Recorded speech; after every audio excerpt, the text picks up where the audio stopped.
கர்த்தருடைய பரிசுநாமத்துக்கு ஸ்தோத்திரம். நெறைய பேர்த்துக்கு என்ன ஆசைன்னா, என் வாழ்க்கையில எந்த ப்ராப்ளமும் வரக்கூடாது, எந்த பிரச்சனைகளும் வரக்கூடாது, எந்த வனாந்தரமான வாழ்க்கை வரக்கூடாதுன்னு சொல்லி எல்லாத்துக்கும் ஆசை. முக்கியமா நம்ம கிறிஸ்தவர்களுக்கு ஆசை. ஆனா கிறிஸ்துவ வாழ்க்கைங்கிறது ஒரு வனாந்தரமான வாழ்க்கை.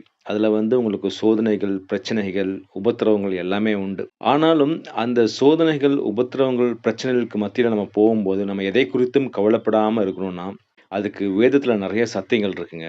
அத நம்ம தியானிக்கும்போது, நம்ம வாழ்க்கையில வர என்ன பிரச்சனை இருந்தாலும், நீங்க என்ன பிரச்சனை வேணா போட்டுங்க. பண பிரச்சனை இருக்கலாம், குடும்பத்தில பிரச்சனை இருக்கலாம், வேலையில பிரச்சனை இருக்கலாம், இல்ல ஊழியத்தின் பாதையில பிரச்சனை இருக்கலாம். எது இருந்தாலும் நமக்கு வேதத்தில ஆன்ஸர் இருக்குங்க.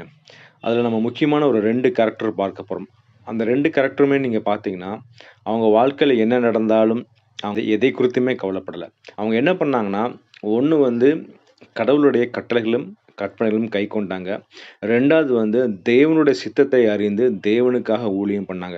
இந்த 2ம் நம்ம வாழ்க்கையில நம்ம செய்யும்போது, நம்ம வாழ்க்கையில எந்த பிரச்சனை வந்தாலும், எந்த துன்பங்கள் வந்தாலும், எந்த வனாந்தரமான வாழ்க்கை வந்தாலும் நம்ம கவலையே பட மாட்டோம். முதலாவது எக்ஸாம்பிள் பார்த்தீங்கன்னா, நமக்கு தானியேல் புத்தகத்தில அனனியா, மிஷாவேல், அசரியா இந்த 3 வாலிபர்கள் குறித்து நம்ம பார்க்கிறோம் இல்லையா?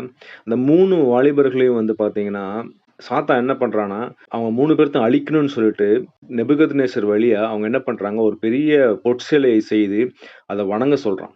ஆனா, இந்த 3 வாலிபர்ன்னு பாருங்களேன், அழகா அந்த வசனத்துல நீங்க பார்த்தீங்கன்னா, தானியேல் 3:16ல அந்த 3 வாலிபர்களுக்கும் அவங்க பேர் வச்சிருக்காங்க. பாபிலோனியர்கள் பேரை வச்சுக்கிட்டு, சாத்ராக், மேஷாக், ஆபேத்நேகோ என்பவர்கள் ராஜாவை நோக்கி, நெபுகத்நேசரே, இந்த காரியத்தை குறித்து உமக்கு உத்தரவு சொல்ல எங்களுக்கு அவசியம் இல்லை.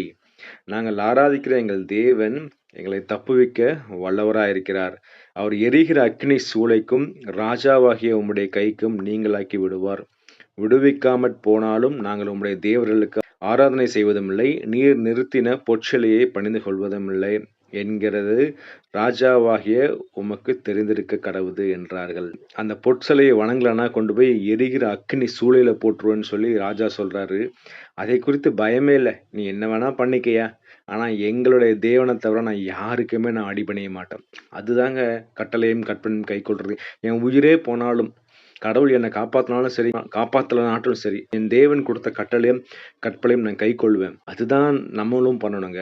நம்ம வாழ்க்கையில என்ன பிரச்சனை வந்தாலும் நம்ம இதை செய்யும்போது நம்ம கவலையே பட மாட்டோம். தேவன் மேல இருக்கிற அன்பு, எங்க அப்பா சொல்லிட்டாரு, நான் அதை செய்வேங்கிற அந்த அன்பு இருந்ததுன்னா, நம்ம வாழ்க்கையில என்ன ப்ராப்ளம் வந்தாலும் உயிரே போகுது நினைச்சு பாருங்க. அந்த சூளையில போட்டவங்கலாம் செத்து போயிட்டாங்க. பக்கத்துல போனவங்கலாம் செத்து போயிட்டாங்க. அவ்ளோ உக்கிரமான ஒரு நெருப்பு. ஆனா இவங்க 3 பேர்த்தையும் கடவுள் காப்பாற்றி வந்தார். 4வது மனுஷரா உள்ள ஒருத்தர் இருந்து அழகா அவங்கள தூக்கிட்டு வெளிய வந்துட்டார்.